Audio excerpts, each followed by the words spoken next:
Welcome to episode 2 of our Smith & Wesson M&P Pro 9mm action enhancement. In the previous episode we tested the trigger pull. It came in at around 6.1 pounds. The first thing we're going to replace is the striker spring. Now this doesn't really have a significant effect on the trigger pull, but every ounce or two you can get adds to the total.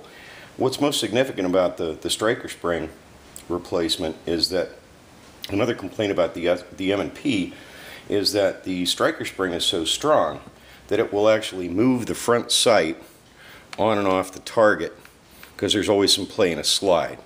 So when you pull the trigger, you can get 3 or 4 thousandths of play in the front sight on a stiff trigger pull. That when you extrapolate that out to the target can be a matter of inches or maybe even feet in some cases. So this will commence the top slide work on our M&P. First of all, as always, we need to make sure the gun is clear. Flick the takedown lever. And something that's always vexed M&P owners is the sear deactivation lever, which lives down here.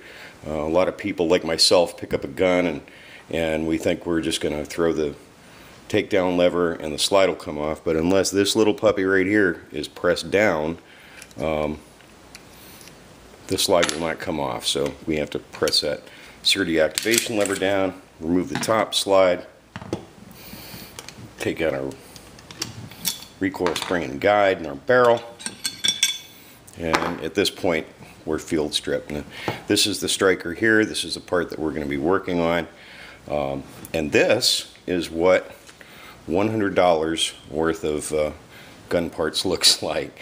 And the biggest one in there, of course, is the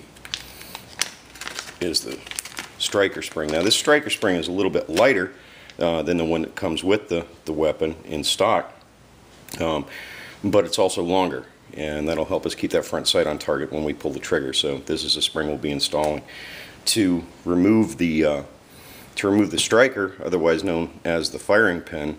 The striker assembly is encased in a nylon guide assembly, if you will. So you see this little piece of white plastic right here. That needs to be pushed down, and then when we push it down with a small punch, that allows us to pop the back plate out, and our striker assembly will sit in there until such time as we depress the striker plate.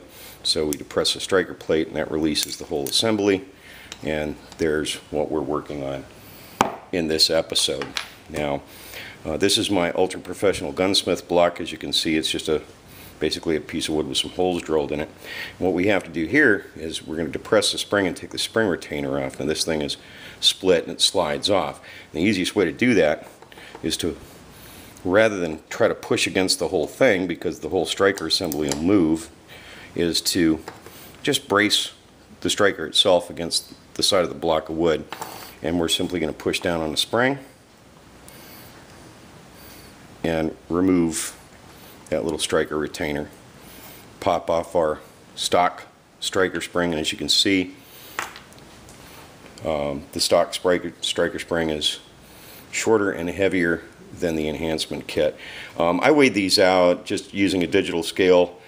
This guy compressed at 1 inch at about 58 ounces, whereas this guy came in about 44 ounces. So again, not much of an adjustment.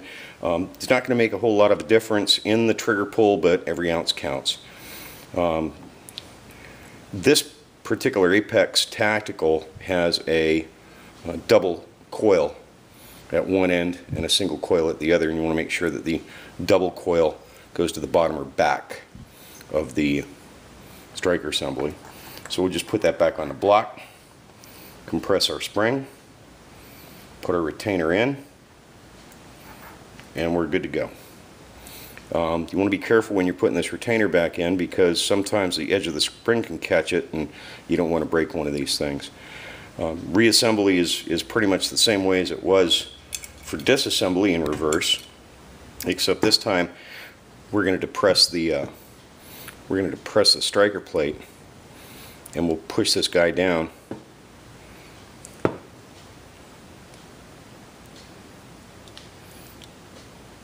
all the way down in and then release the striker plate. And you'll see about 1/8 of an inch of that nylon assembly protruding. So all we're going to do to get this guy back in is just use a punch. We'll get this back plate started.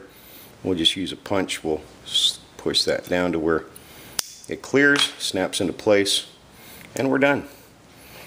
And that has been your striker spring replacement. Next thing we're going to do is replace the striker plate here. That's going to mean we have to pull out the back sight. So stay tuned for that. See you soon.